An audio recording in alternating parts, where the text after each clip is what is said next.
2026 தேர்தல் எப்படி?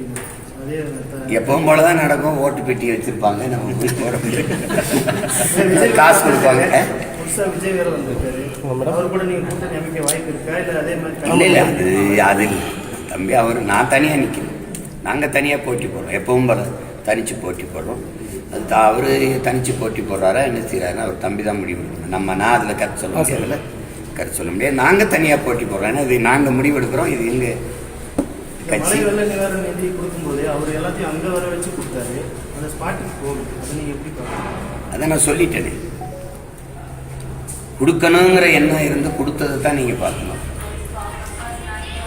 அது அங்கே போகல இங்கே வரல.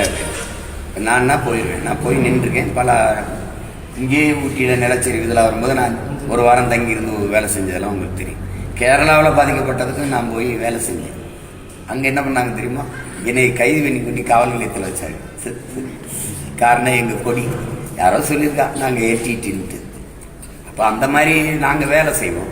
அவர் தம்பியால் அப்படி வேலை செய்ய முடியாது. பாதிக்கப்பட்ட மக்களை அவர் பார்க்க போனால், அவரை பார்க்க பல ஆயிரம் மக்கள் கூடிட்டாங்கன்னா அந்த இடம் நெருக்கடியாகி அது தேவையற்ற பிரச்சனைகளை உருவாக்கும். உதவணுங்கிற எண்ணம் இருக்குன்னா அந்த எண்ணத்தை நீங்கள் எந்த வழியில் செஞ்சாலும் பாராட்டணும். அது போய் குறை சொல்லிட்டு கூடாது. ஏன் அவர் போகலை, ஏன் அவர் வரலை அப்படின்னு. நான் ஒன்று கேட்குறேன், தூத்துக்குடியில் நாங்கள் செத்து மிதந்தோம்ல, பிரதமர் வந்து பார்க்கல, முதல்வர் கூட தான் போய் அந்த இடத்த பார்க்கல. ஏதாவது சொல்கிறீங்களா? அதுக்கு ஏதாவது சொல்கிறீங்களா? அப்புறம் ஓகி புயலில் கன்னியாகுமரியில் நாங்கள் நிறைய பேர் செத்து மிதந்தோம், அது யாரும் வரல, பிரதமர் வந்து பார்க்கல.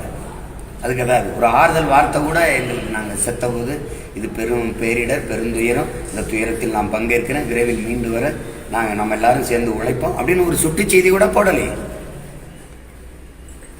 இப்போ அதையெல்லாம் கேட்காதது இவர் விஜய் தம்பி போய் அவர் நேராக போய் கொடுக்கலைங்கிறது ஒரு குறையா பேசு. கொடுக்கணும்னு என்ன இருக்குல்ல.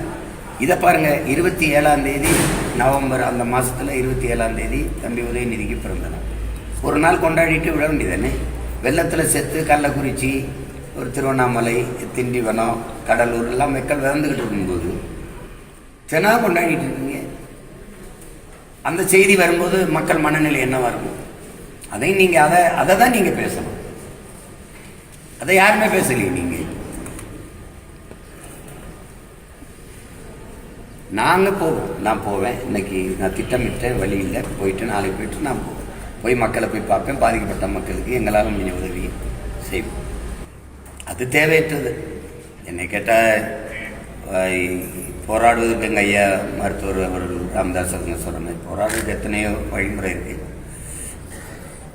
அவர் செவிகளில் விழுகிற மாதிரி முழக்கமிடலாம், ஒரு கோரிக்கைகளை வச்சு சத்தமிட்டுருக்கலாம். இதெல்லாம் ஒரு அநாகரிகமான முறை, அது தவிர்க்கணும்.